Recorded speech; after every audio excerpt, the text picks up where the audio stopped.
All right, let's dive into one of history's most fascinating and honestly most powerful theological moves.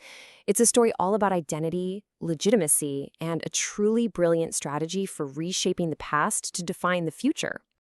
So, we all pretty much know the basic timeline of the Abrahamic faiths, right? It all starts with Abraham, the great patriarch. Then, centuries later, you get Moses and the Torah, which becomes the foundation of Judaism. And then, way down the line comes Jesus and the gospel, the heart of Christianity. It looks like a nice, clean, straight line. But then the Quran comes along and makes this incredibly bold claim that just seems to shatter that timeline.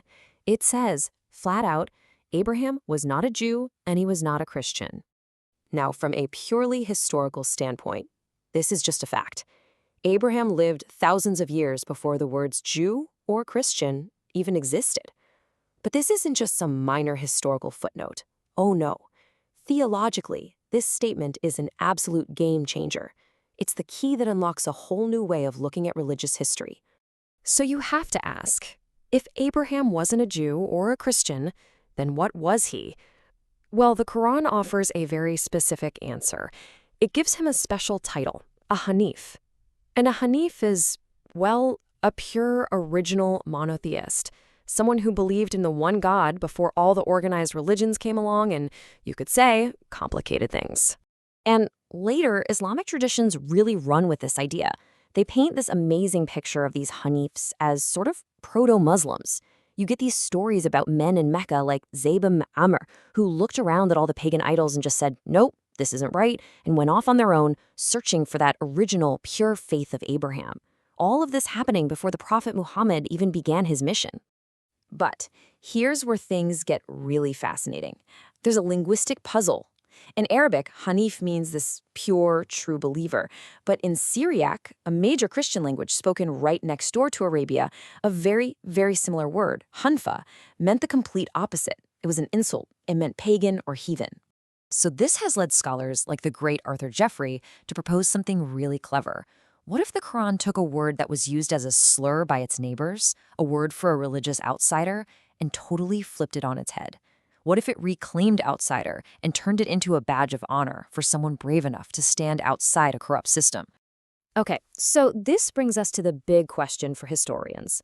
If there really was this movement of monotheistic seekers, these hanifs, wandering around Arabia before Islam, there should be some kind of proof, right? Some physical evidence they left behind. And this is where the plot thickens, because archaeologists have dug up literally thousands of ancient rock inscriptions from all over pre-Islamic Arabia. And what do we find? We find the name Allah, used for a high god. We find Christian crosses. We find Jewish menorahs. We find prayers to all sorts of pagan gods. The one thing we have never ever found from that time? The word hanif. Not once. As the historian Robert Hoyland puts it, this silence in the archaeological record is deafening. It's so complete, so total, that it forces us to wonder if maybe the hanifs weren't an organized movement in the way we usually think of one. So, if they weren't this big group leaving inscriptions everywhere, then what were they? Well, this whole mystery has led scholars to come up with three main theories to try and solve the puzzle of the hanifs. Okay, so theory one, they were a big, organized movement. As we've seen, the physical evidence for that is, well, it's basically zero. Theory two, they were just a few scattered individuals, lone seekers of truth. That's totally plausible. But it's theory three where most critical scholars land today, because it seems to be the most powerful explanation. And this theory revolves around a concept historians use called retrojection. Scholars like the late, great Patricia Crone use this term to describe what happens when you take an idea from your own time and you project it backward onto the past. You make it seem like it was there all along, giving your idea a sense of ancient roots and continuity.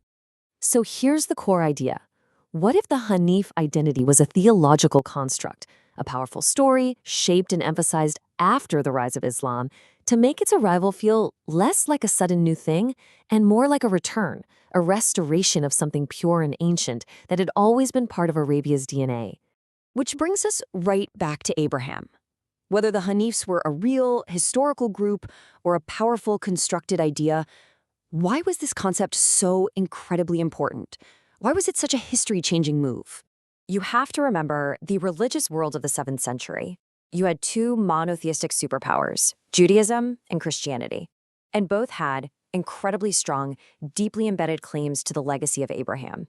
He was their guy, their founding father.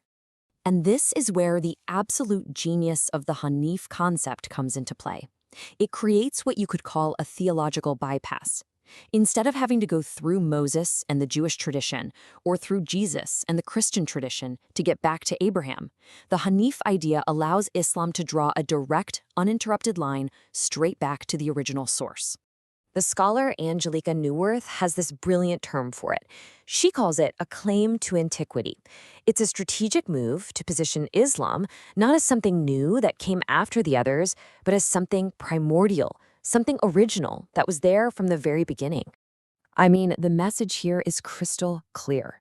This isn't version 3.0 of Abraham's faith. This is the factory reset. This is the restored original operating system of pure, unadulterated monotheism before any of the later apps and updates were installed. So when you look at it this way, this one single idea, this Abraham loophole, was an absolute masterclass in identity politics. In one move, it claimed purity, it established ancient origins, it neatly sidestepped its main religious rivals, and it put Arabia right at the very center of sacred history. And it really leaves you with a pretty provocative thought, doesn't it? It shows that securing a place in history isn't just about armies or empires. It's about narrative. It's about who can tell the most compelling story about the past in order to shape the present and build a new future.